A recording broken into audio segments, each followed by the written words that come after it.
the Old Testament, in 1 Samuel, in chapter 8, they talk about the idea that the Israelites begged for a king. They didn't want to be directed by judges anymore. They wanted their system to be in a line with other systems.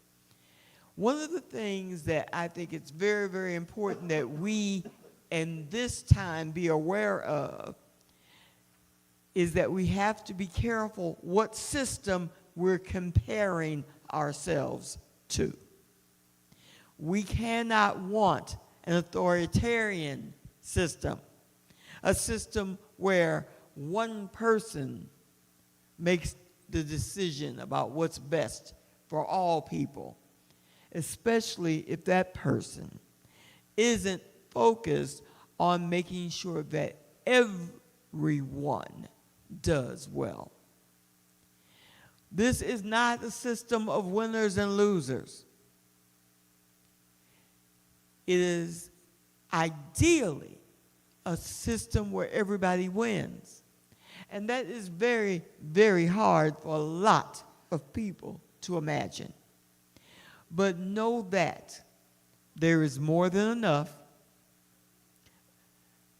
It is what is variable is the distribution and the choices that we make about how it's distributed. But the system that God designed is a system where there's enough for everybody. And in every case where our ultimate way shower and example, Jesus, in every case, when you study the New Testament, you will see that Jesus made it possible for everyone to do well, for everyone to eat, for everyone to be clothed, for everyone to be taken care of. We have to believe that that is still the mission. Follow the ultimate way shower.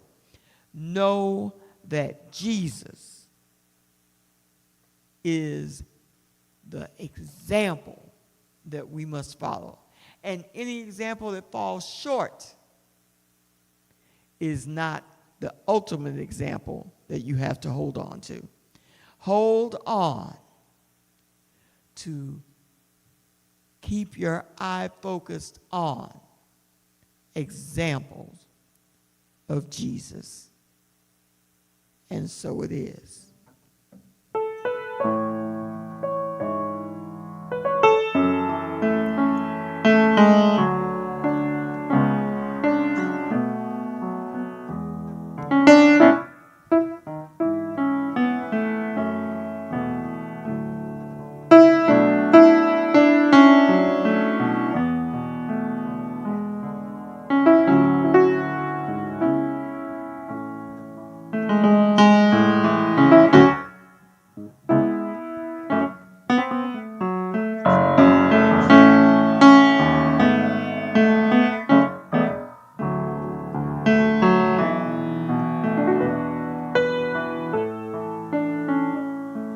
In this moment, in this place, I remember who I am, letting fear and worry fall away from me. I open my eyes and see there is only love. There is only love, love that heals, love that sets us free. There is only love.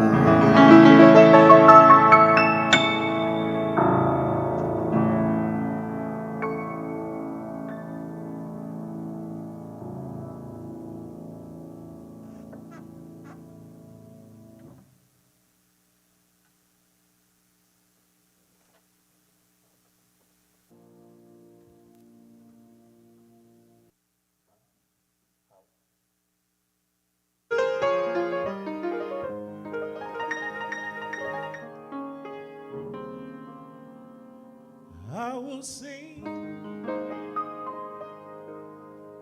your praise, for you've done such a marvelous thing for someone so wretched, yet my soul you have redeemed. No one else could do it. No one could care half as much.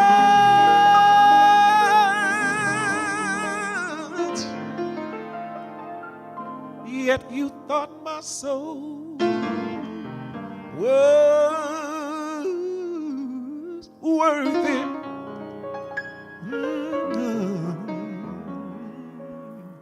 And so you gave your only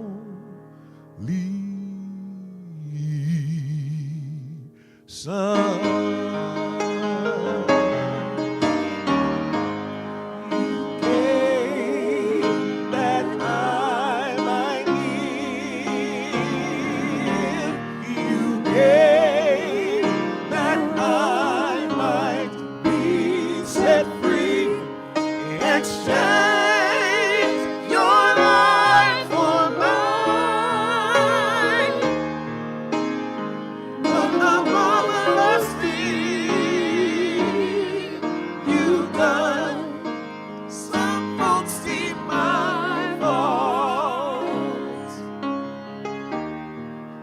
Lord, you see my accomplishments, even the good works you have begun in me. Yet you also see my finish. No, not half done. Every battle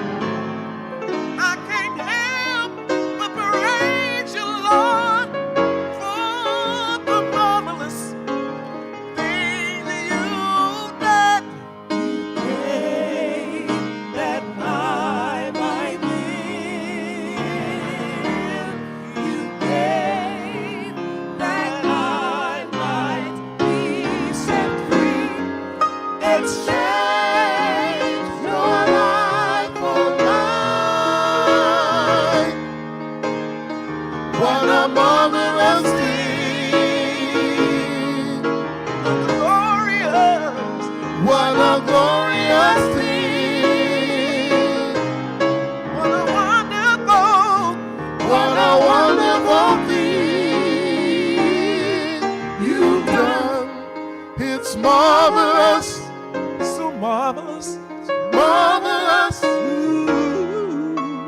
marvelous, yes it was, marvelous, you changed me, marvelous, rearranged me, marvelous, and you brought me, marvelous, it was marvelous, so marvelous, you changed me, it's marvelous. Rearrange me, it's marvelous,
invite you to spend a few minutes with me today about something that is at the same time very personal and as public as anything could possibly be.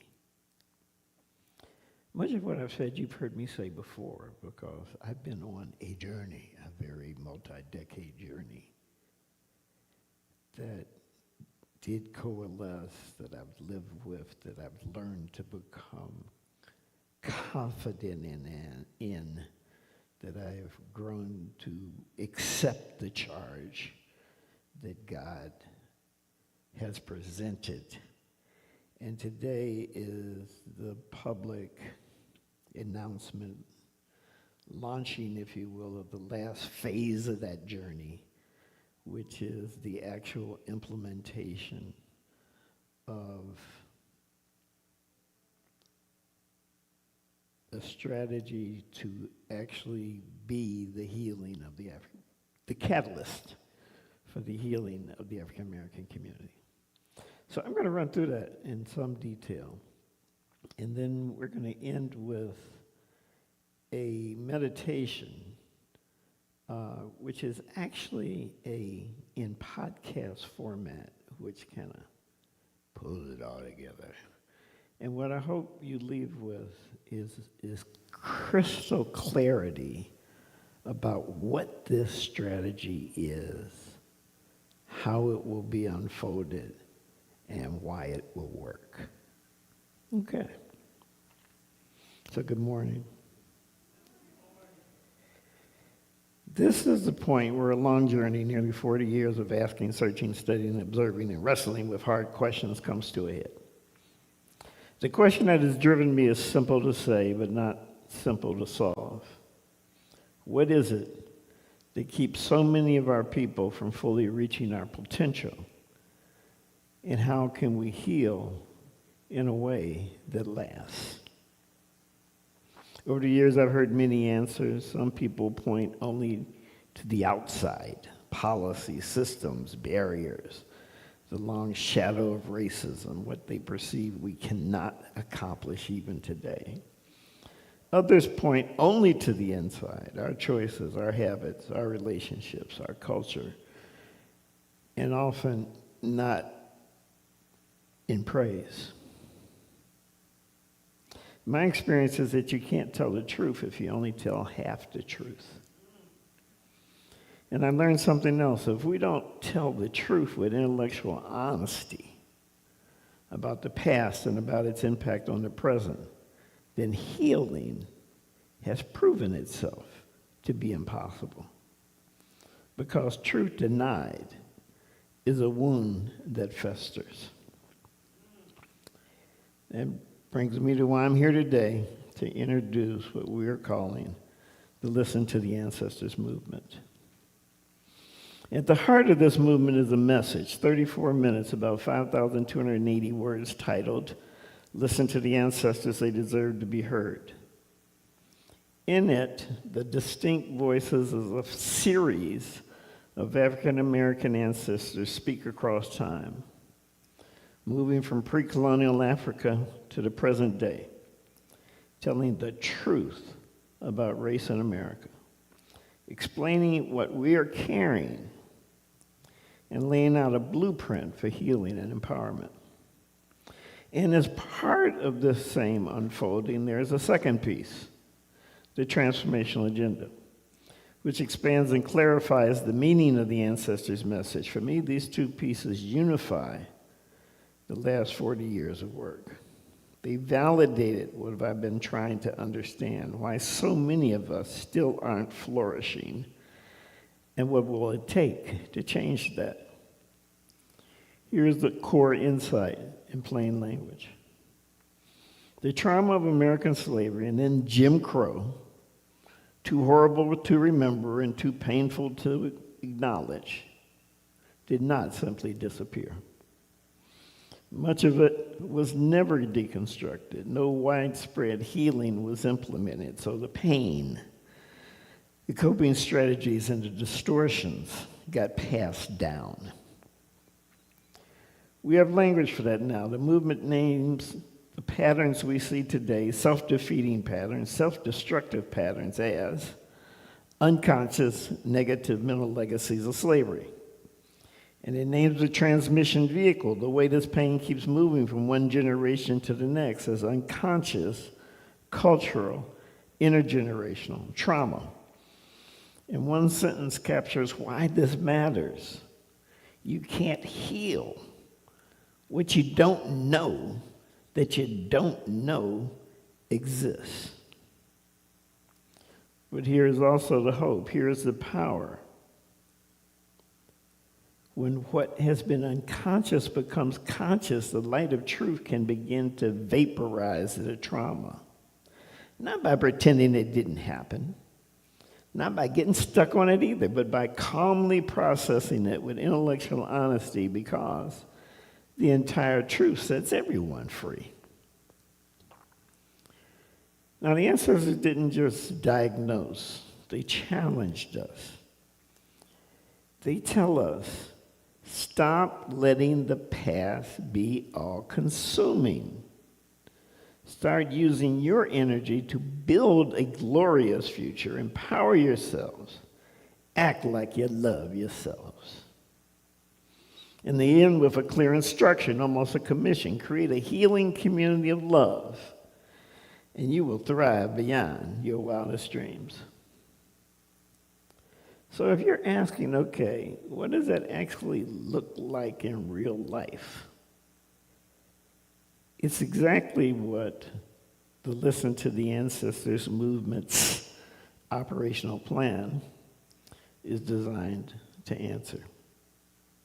The Listen to the Ancestors movement exists to be a catalyst for the African American healing and empowerment by facilitating a healing community of love so that we do thrive beyond our wildest dreams.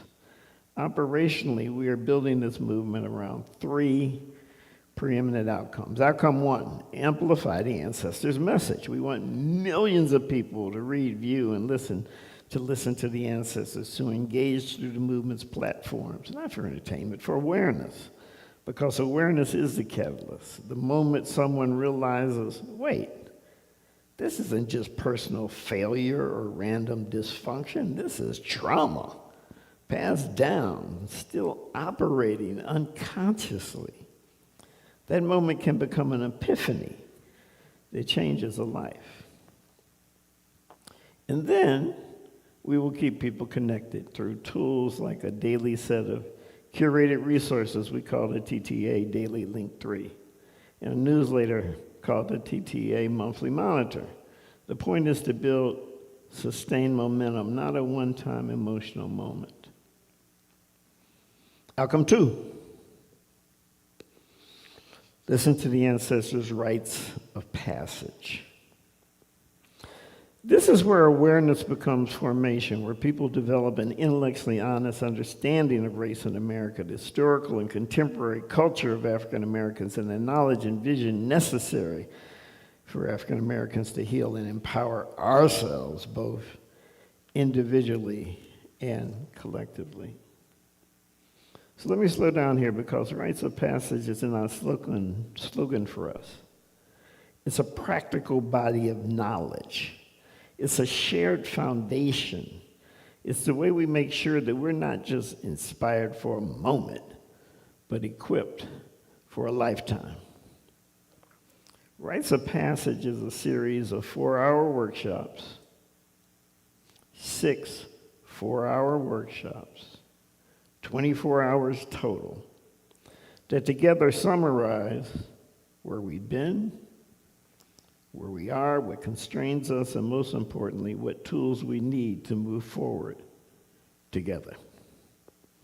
In a real sense, Rites of Passage becomes a modern, culturally grounded life and empowerment curriculum for everyone, for ages 15 to 99. Because here's the truth. To be successful in America, spiritually, emotionally, financially, and as parents, we need a base level of understanding and skill. And as a community, we need a base level of shared language and shared commitment so that we can work together instead of pulling against one another. In the operational plan, we say it this way: when rites of passage is culturally institutionalized, it becomes the necessary framework of an African American culture of dignity, responsibility, and adult integrity. It becomes a validation of the ancestors' sacrifice, and it becomes a demonstration of responsible adulthood. The 6 rites of passage workshops are: 1, discern the past, to face the whole story with intellectual honesty, without denial, and without being consumed by it. 2, comprehend the present, to name what's happening now in our lives and communities, including patterns that are rooted in trauma and culture. 3, recognize our America's potential, to see what is possible when we combine truth, skill, character, and collective action. 4, envision an intentional future, to move from reaction to intention, choosing the kind of family life, community life, and future we actually want and know that it can be achieved by us. 5, create that healing community of love, to build the habits of love in action, service, accountability, mutual support, and community responsibility. And finally, 6, today we can, and so it is, to translate insight into commitment and consistent practice so change becomes real. And throughout those 6 workshops, we don't just talk theory, we build tools. Tools for better parenting, because healed people raise healthy children. Tools for financial thriving, because dignity includes stability and ownership. Tools for spiritual grounding, because many of us need a deeper center to withstand pressure and still live with joy, love, and laughter. And tools for emotional health, because we can't keep normalizing pain responses as if they don't exist. We also design rites of passage to be accessible. People can complete the full 24 hours in multiple ways: through internet-based anytime video workshops that they can self-consume at home or in small groups or large groups or however they like, through live webinars, through live on-site seminars, or even through a single weekend retreat that delivers the full rites of passage in an immersive format. Our goal is bold: to motivate hundreds of thousands of people to become rites of passage alumni, because these people will become the leaders of this healing movement and the drivers of change within other organizations across the African American community. And yes, white allies can also become rites of passage alumni, because when people share the whole truth, reconciliation becomes possible.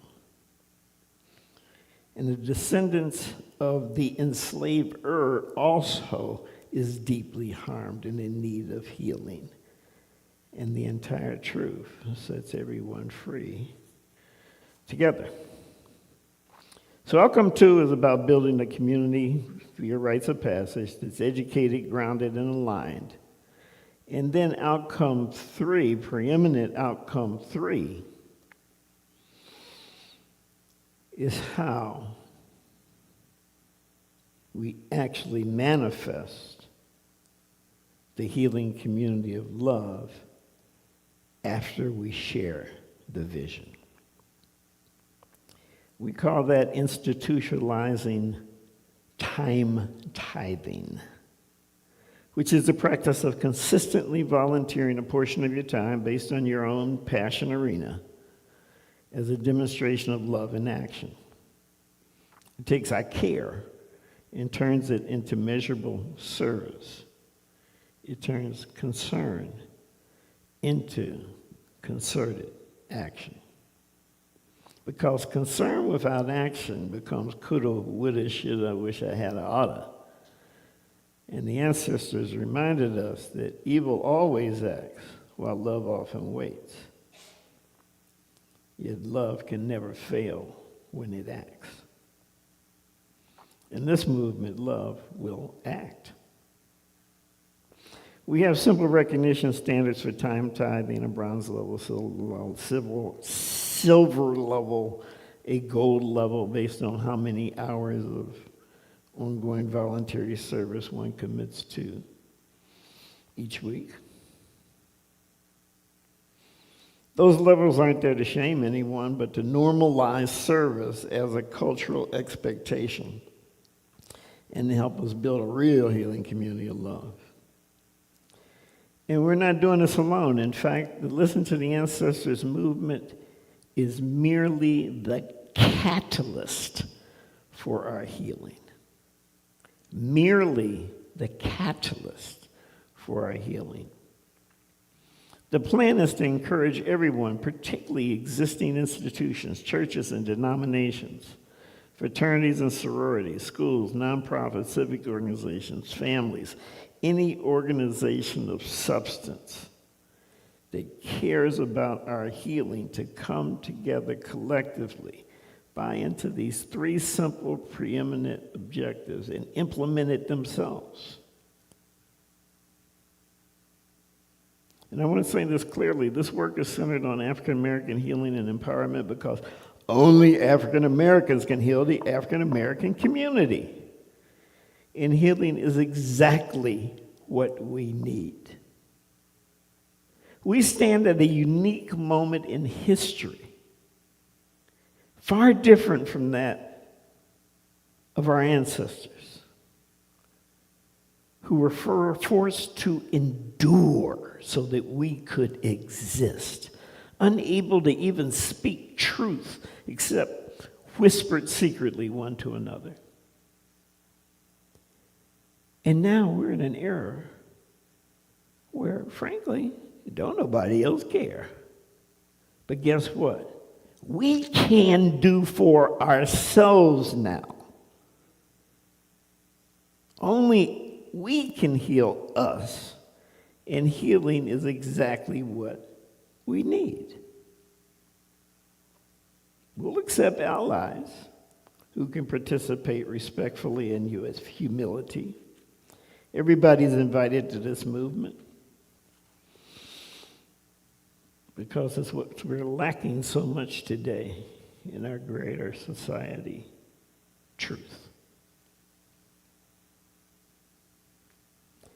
Today is that formal declaration of commitment that I and others are making. And it's also a formal declaration of launch. Today is the public. Let's get it on. It's a declaration that we are no longer going to treat healing like a wish, that we wish someone else would grant us.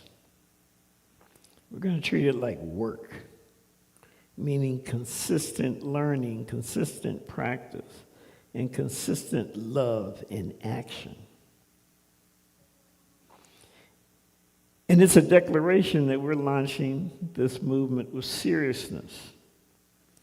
So this movement becomes real in the world, not just real in our hearts.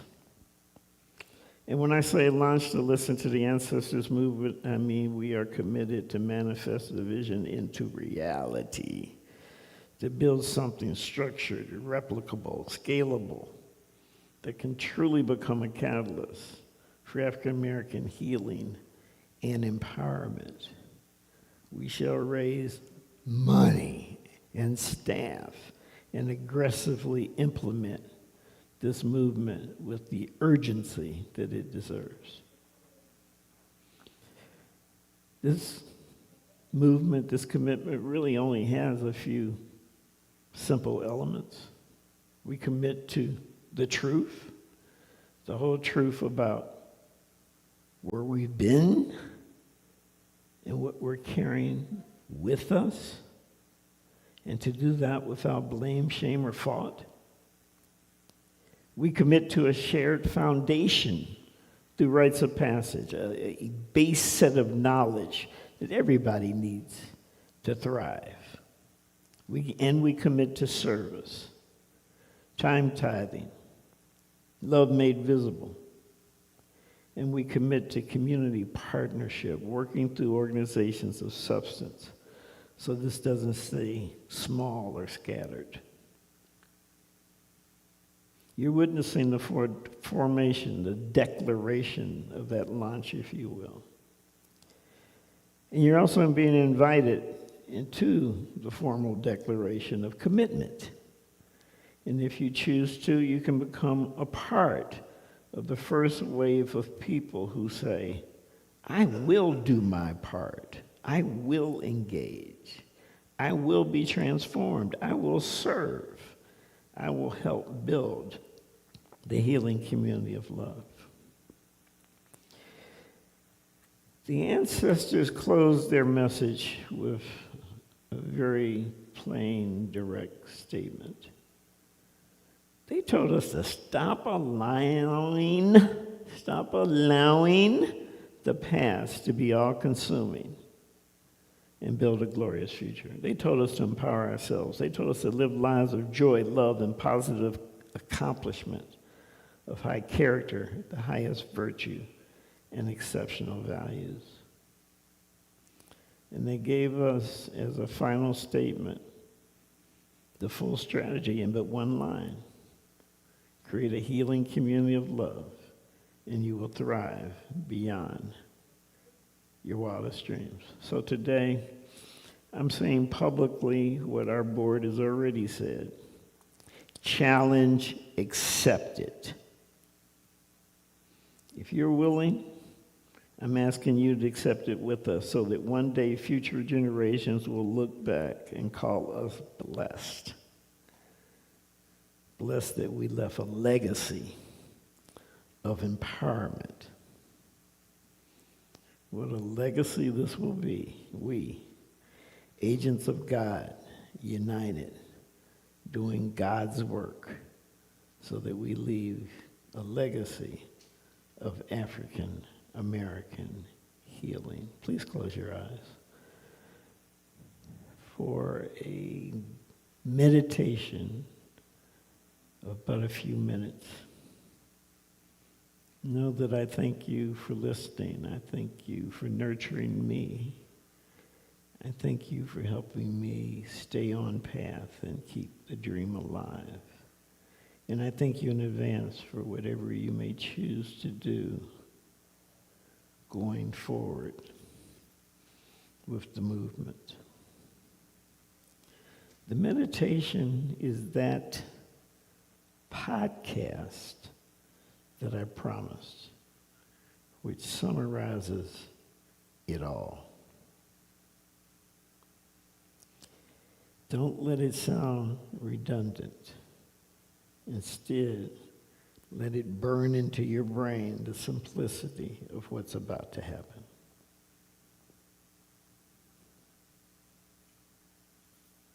Welcome to the deep dive. We're here to, cut through the noise and get right to what matters. That's the plan. So today, we're looking into a really unique movement. It's focused on African American healing empowerment. And it's built around this fascinating idea of getting a direct message from the ancestors. Right. Our mission really is to understand this approach, this very intentional path to cultural transformation. Okay, let's unpack this. Yeah, absolutely. So at the very core, the insight here is this belief that the trauma from slavery, from Jim Crow, it wasn't just history, it's still active. Active now. Yes, manifesting is what they actually term unconscious negative mental legacies of slavery. Okay, unconscious legacies, so like hidden patterns. Exactly. Think of them as these deeply embedded things, thoughts, ways of coping, maybe even behaviors that are affecting life today, often without people realizing it. Wow. And the root cause, as they see it, is unconscious cultural intergenerational trauma. It just keeps getting passed down until it's revealed, until it's processed with real intellectual honesty. Their whole foundation rests on this idea. The entire truth sets everyone free. That's a powerful way to frame it. Historical trauma is this active inherited psychological load. Precisely. So if that's the problem they've identified, here's where it gets really interesting for me. What does this mean for action? What do you actually do? Right. You mentioned the ancestors laid out a kind of strategic blueprint to move past the trauma. That's right. It's very structured. It rests on three firm cultural expectations, pillars you could call them, designed to really transform these legacies. Okay, what's the first one? The first is the direct receipt of the message. Now, this isn't necessarily, literal channeling.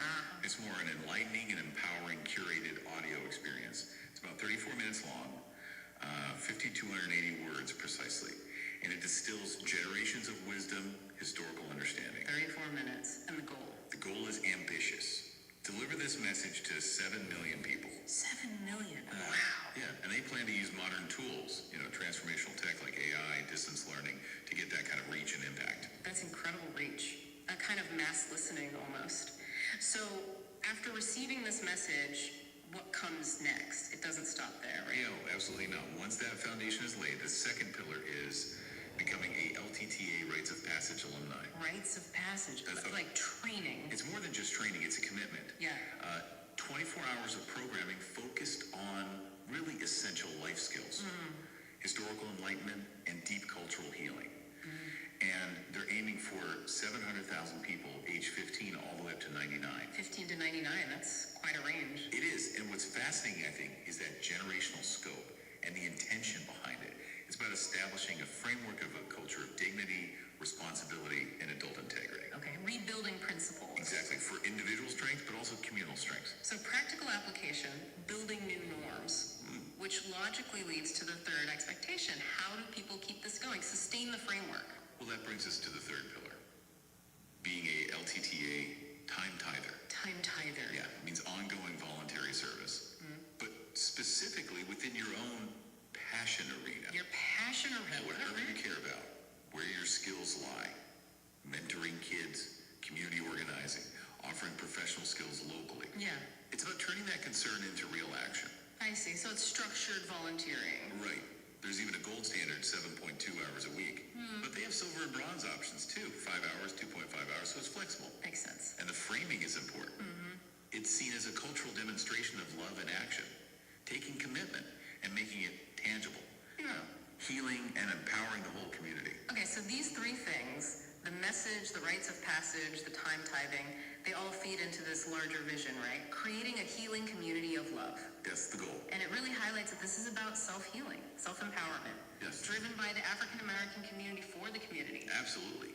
But if we connect this to the bigger picture, while it is fundamentally by and for the African American community, they're very clear that, in their view, all need racial healing and racial reconciliation in America. So it has wider implications. Definitely. They stress that allies are welcome, they'll be fully included always in everything because, again, that core belief, the entire truth sets everyone free. It's seen as universally liberating. Right. That commitment to radical honesty for everyone's benefit. So wrapping up here, the ancestors seem to pose a challenge within this blueprint. Essentially, stop allowing the past to be so all-consuming and start using your energy to build a glorious future. And a powerful call to action. And it raises, I think, an important question for you, for everyone listening, to consider. How might acknowledging these deep root causes, but then acting with, confident intentionality to shape your own destiny, Right. how might embracing that kind of love, that collective effort, actually lead to thriving beyond your wildest dreams and ensuring, as they put it, that future generations will call us blessed? Something to really think about. Amen.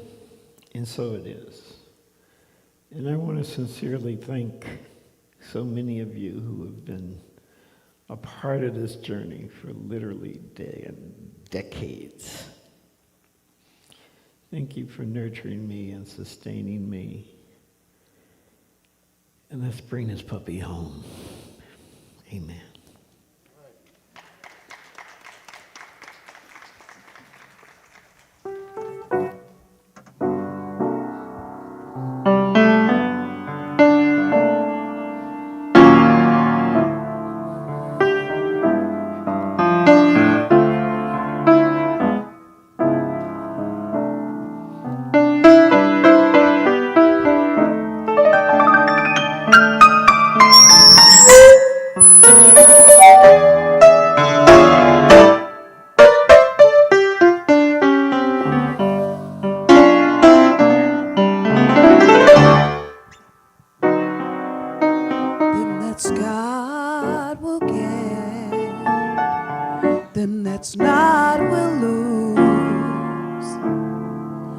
the Bible says, and it still is news. Oh, Mama may have, Papa may have.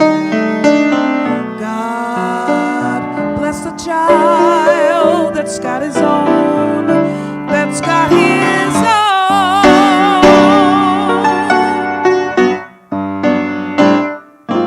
For the strong get more, while the weak ones fail. If your pockets are poor, you'll never make the grade. Mama may have, and Papa may have. God bless the child that's got his own, that's got his own.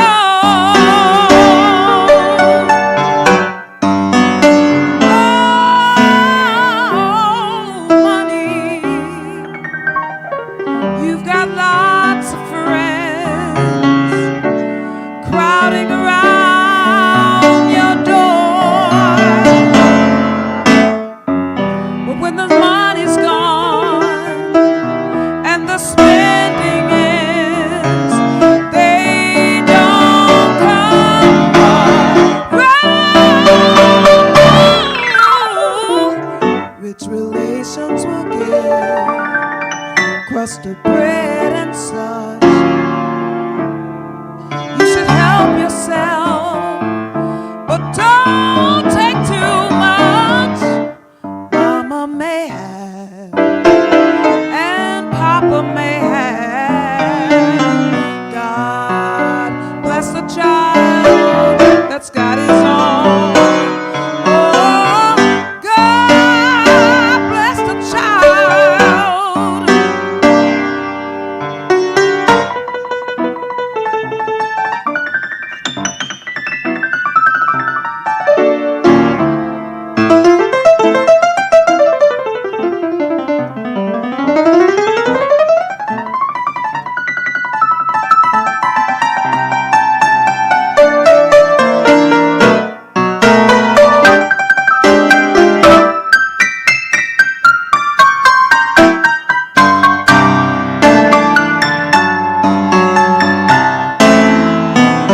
Oh, money, you've got lots of friends crowding around your door. But when the money's gone and all the spending ends, they don't come around. Rich relations will give crust of bread and such. Go on and help yourself, but don't take too much. Mama may have, Papa may have. God bless the child that's got his own. Oh, God bless the child.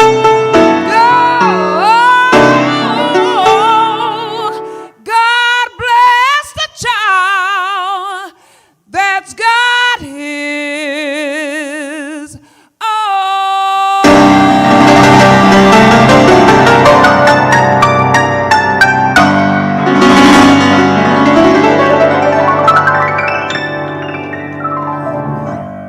Amen. We shall quickly wrap up, but a little housekeeping. First of all, feel free to give to this ministry. This ministry deserves financial support. You can do that by sending your donations to 3617 Wyoming Street, St. Louis, Missouri, 63116, or going to our website, centerfordivinelove.org.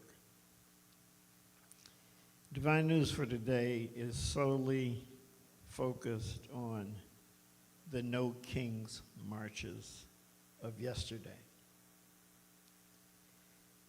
There were an estimated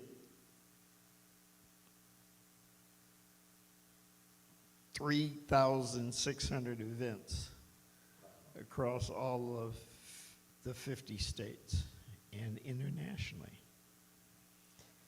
The flagship rally was in Minneapolis, where 200,000 people attended. Major cities had tens of thousands each. It's estimated that the previous No King events were in this 5 to 7 million range, and that this one appears to perhaps have reached 10 million.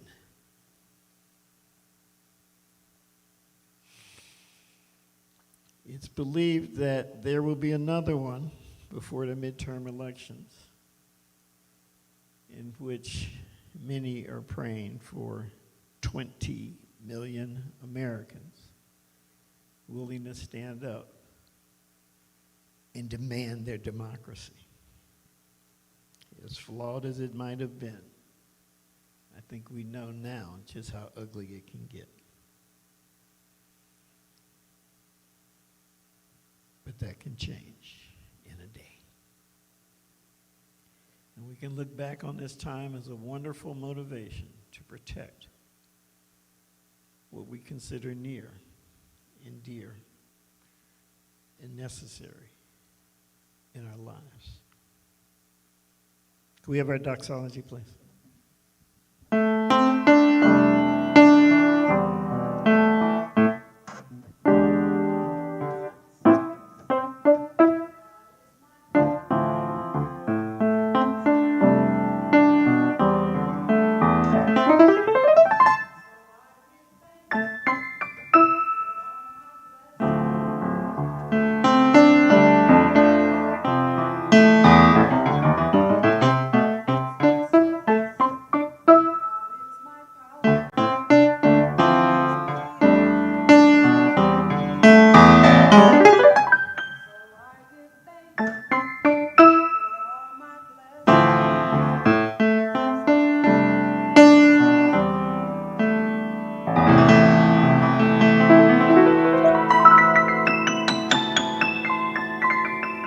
This is our tradition. We're joining together now, joining hands in a single circle, reminding ourselves that we are pieces of God, that we are God's agents on planet Earth, and that He will aid us in doing anything we choose to do, that we're willing to commit to doing all that we can so that He has an opportunity to drag us across the finish line.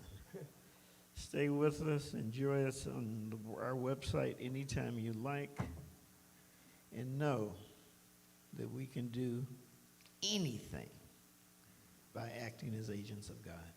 Amen, and so it is.